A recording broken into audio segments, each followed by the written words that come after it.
जय हिंद। इस वीडियो में हम पढ़ेंगे श्लेष अलंकार, अनुप्रास, यमक, रूपक, उत्प्रेक्षा और उपमा। ठीक है, यानी कि सभी अलंकार को हम पढ़ने वाले हैं। ठीक है, तो देखिए क्लास 12 बोर्ड एग्जाम में अलंकार से किस प्रकार से क्वेश्चन पूछा जाता है। अनुप्रास अलंकार अथवा रूपक अलंकार का लक्षण और एक उदाहरण लिखिए। ठीक है, यानी कि आपको किसी भी एक अलंकार का लक्षण लिखना है और उदाहरण लिखना है। ठीक है, इस प्रकार से यहाँ से आपके 2 नंबर फिक्स होने वाले हैं। ठीक है, वीडियो को एंड तक देखते रहना। तो देखिए हम सबसे पहले पढ़ेंगे श्लेष अलंकार। तो देखिए श्लेष अलंकार का लक्षण क्या है, यहाँ पर आप लक्षण हेडिंग लिखेंगे और उसका लक्षण लिखेंगे इस प्रकार से, जहां एक शब्द से 2 या 2 से अधिक अर्थ प्रकट होते हैं वहां श्लेष अलंकार होता है। ठीक है, आपको क्या याद रखना है, यानी कि आपका शब्द एक होगा और उसके अर्थ 2 या 2 से अधिक अर्थ प्रकट होंगे। जैसे कि आप उदाहरण में देख सकते हैं, रहीमन पानी राखिए, बिन पानी सब सून, पानी गए न उभरे, मोती मानुष चून। ठीक है, यहाँ पर आप देख सकते हैं जो पानी शब्द है ना, एक शब्द है, यहाँ पर इस पानी शब्द के 2 या 2 से अधिक अर्थ प्रकट होंगे। कैसे, देखिए पानी शब्द का जो अर्थ निकलता है ना, वो मोती के संबंध में भी निकलता है, और पानी शब्द का जो अर्थ निकलता है वो मनुष्य के संबंध में भी निकलता है, और चूने के संबंध में भी निकलता है। ठीक है, इस प्रकार से इसका स्पष्टीकरण है, लेकिन आपको स्पष्टीकरण नहीं करना है, आपको लक्षण और उदाहरण लिखना है। इस प्रकार से आपके 2 नंबर मिल जाएंगे। ठीक है, उसके बाद अब हम पढ़ेंगे यमक अलंकार। तो देखिए लक्षण हेडिंग लिखेंगे यहाँ पर, और लक्षण इसका लिखेंगे जहां पर एक ही शब्द 2 या 2 से अधिक बार आता है, यानी कि आपका शब्द कोई एक होगा और 2 या 2 से अधिक बार आएगा, वही शब्द यानी कि रिपीट होगा। यानी कि जहां पर एक ही शब्द 2 या 2 से अधिक बार आता है किंतु हर बार अर्थ भिन्न होता है, यानी कि जो एक शब्द होगा वो 2 या 2 से अधिक बार आएगा, लेकिन जो उसका अर्थ निकलेगा वो भिन्न भिन्न निकलेगा। ठीक है, वो एक शब्द का अर्थ भिन्न भिन्न निकलेगा, वहां यमक अलंकार होता है। यानी कि जहां पर एक शब्द 2 या 2 से अधिक बार आता है किंतु हर बार अर्थ भिन्न होता है, वहां यमक अलंकार होता है। उसके बाद देखिए इसके उदाहरण से आप लक्षण को बहुत अच्छे से क्लियर कर लेंगे।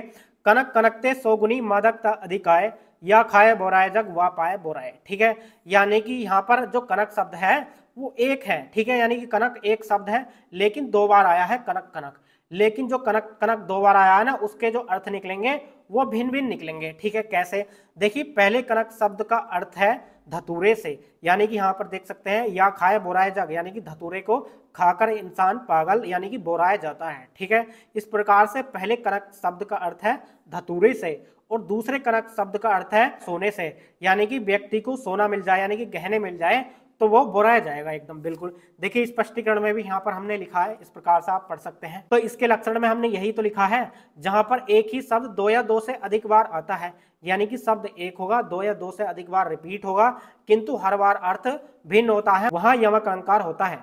उसके बाद अब हम देखेंगे अनुप्रास अलंकार का लक्षण क्या है। यहाँ पर आप लक्षण हेडिंग लिखेंगे और लक्षण इसका क्या है, जहां पर किसी व्यंजन वर्ण की बार बार आवृत्ति होती है वहां अनुप्रास अलंकार होता है, यानी कि कोई एक व्यंजन वर्ण है उसकी बार बार आवृत्ति होगी। ठीक है, वहां पर कौन सा अलंकार होगा, अनुप्रास अलंकार होगा। जैसे कि आप उदाहरण से क्लियर कर लेंगे, रघुपति राघव राजा राम। ठीक है, यहाँ पर जो रै वर्ण है ना, इस रै वर्ण की आवृत्ति बार बार हो रही है। यहाँ पर रै वर्ण की बार बार आवृत्ति होने के कारण यहाँ पर कौन सा अलंकार है, अनुप्रास अलंकार है, यानी कि जहां पर किसी व्यंजन वर्ण की बार बार आवृत्ति होती है वहां अनुप्रास अलंकार होता है।